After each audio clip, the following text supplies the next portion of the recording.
When you get food delivered via Uber Eats or Postmates, tipping is customary, but how much of that tip actually winds up in the hands of drivers?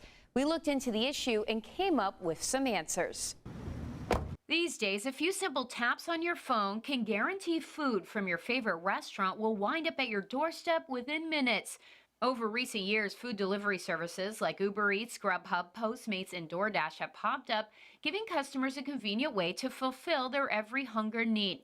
But we wanted to know, do drivers get 100% of the tips customers are giving them? It depends, but according to the ones we asked, yes. Take Postmates, for example. A spokesperson tells News 8, Postmates fleet will always retain 100% of their tips, and unlike competitors, customer tips will never be used to eat into their base earnings.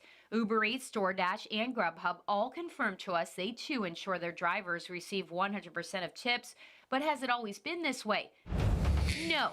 A recent New York Times article stirred up controversy when it unveiled DoorDash was using tips to subsidize workers' base pay.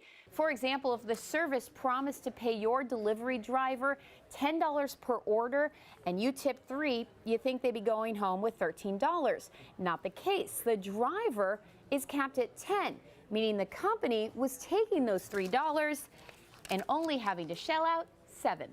After some backlash, DoorDash recently changed its policy. Last week, CEO Tony Xu tweeted in part, "Going forward, we're changing our model. The new model will ensure that Dashers' earnings will increase by the exact amount a customer tips on every order." Despite companies' claims, is it better to tip in cash? There's no definitive answer. In other words, it's up to you. But if you want to make 100% sure the driver is getting the full tip, then yes, tip them using cash. All of the companies mentioned prompt users to tip via the app electronically, and they'll do that after the food is delivered. But again, there's nothing to stop you from tipping in cash.